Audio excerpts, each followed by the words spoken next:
കർഷകർക്ക് സാമ്പത്തിക സഹായം നൽകുന്ന പദ്ധതിയാണ് PM കിസാൻ സമ്മാൻ നിധി യോജന.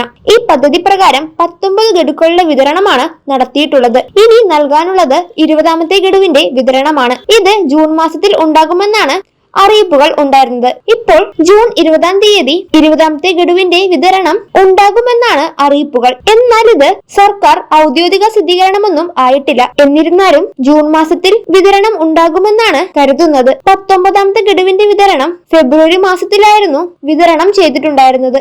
രാജ്യത്തെ കർഷകർക്ക് സാമ്പത്തിക സഹായം വാഗ്ദാനം ചെയ്യുന്ന കേന്ദ്ര സർക്കാർ പദ്ധതിയാണിത്. യോഗ്യരായ കർഷകർക്ക് എല്ലാവർക്കും തന്നെ പ്രതിവർഷം 6000 രൂപ വീതം ലഭിക്കുന്നതുമായിരിക്കും. 2000 രൂപയുടെ 3 തുല്യ ഗഡുക്കളായാണ് വിതരണം നടക്കുന്നതും. കർഷകരുടെ ബാങ്ക് അക്കൗണ്ടുകളിലേക്ക് നേരിട്ട് തന്നെയാണ് ഈ തുക എത്തുന്നതും. കൃഷിഭൂമിയുള്ള അർഹരായ കർഷകർ എല്ലാവർക്കും തന്നെ പദ്ധതിയുടെ ആനുകൂല്യങ്ങൾ ലഭിക്കുന്നതുമായിരിക്കും. KYC അടക്കമുള്ള കാര്യങ്ങൾ ചെയ്തുകൊണ്ടാണ് പദ്ധതിയുടെ ഭാഗമാകുന്നത്. കൂടാതെ ആധാർ ബാങ്ക് അക്കൗണ്ടുമായി ലിങ്ക് ചെയ്തിട്ടുണ്ടായിരിക്കണം. കർഷകരുടെ ബാങ്ക് അക്കൗണ്ടിലേക്ക് നേരിട്ടാണ് ഈ തുക ലഭിക്കുന്നത്.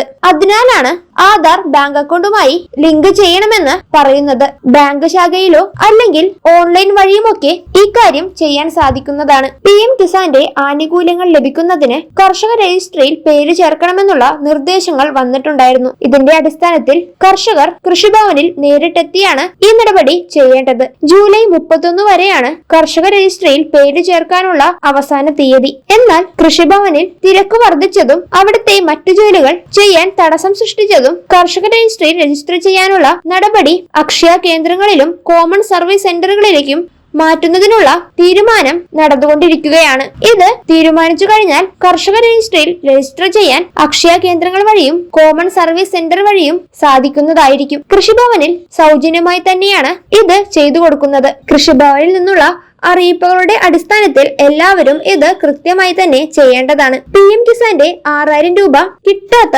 കൃഷിഭൂമിയുള്ള കർഷകരും കർഷക രജിസ്ട്രിയിൽ പേര് ചേർക്കണം. ഇതിൽ പേര് ചേർക്കുമ്പോൾ ഏകീകൃത ID ലഭിക്കുന്നതായിരിക്കും. സർക്കാർ ആനുകൂല്യങ്ങളും കർഷക വായ്പകൾ ലഭിക്കുന്നതിനും ഇത് പ്രധാനപ്പെട്ട ഒന്നു തന്നെയായിരിക്കും. അതിനാൽ സർക്കാർ ആനുകൂല്യങ്ങൾ ലഭിക്കുന്നതിനും വായ്പകൾ എടുക്കുന്നതിനും വേണ്ടി ഈ കാര്യങ്ങൾ കൃത്യമായി ചെയ്യേണ്ടതാണ്. ഡിജിറ്റൽ സേവനങ്ങൾ കർഷകർക്ക് കാര്യക്ഷമമായി എത്തുന്നതിന് വേണ്ടിയാണ് കർഷക രജിസ്ട്രി ഉള്ളത്. അതിനാൽ തന്നെ എല്ലാ കർഷകരും ഇവ കൃത്യമായി തന്നെ ചെയ്യേണ്ട ഒന്നു തന്നെയാണ്. കർഷക രജിസ്ട്രിയിൽ പേര് ചേർക്കുന്നതുമായി ബന്ധപ്പെട്ട് ഏതെങ്കിലും വിധത്തിലുള്ള സംശയങ്ങളുണ്ടെങ്കിൽ അവ കൃത്യമായി തന്നെ പരിഹരിച്ച് അറിയിപ്പുകൾ കിട്ടുന്നതനുസരിച്ച് കാര്യങ്ങൾ കൃത്യമായി ചെയ്യേണ്ടതാണ്. ജൂലൈ 31 വരെയാണ് ഇതിനായിട്ടുള്ള അവസരം. നിലവിൽ കൃഷിഭവനിൽ നേരിട്ടെത്തിയാണ് കർഷക രജിസ്ട്രിയിൽ പേര് ചേർക്കുന്നത്. കൂടുതൽ വിശദാംശങ്ങൾ ശരിയായ രീതിയിൽ തന്നെ മനസ്സിലാക്കിയതിനു ശേഷം ഈ കാര്യങ്ങൾ കൃത്യമായി ചെയ്യേണ്ടതാണ്.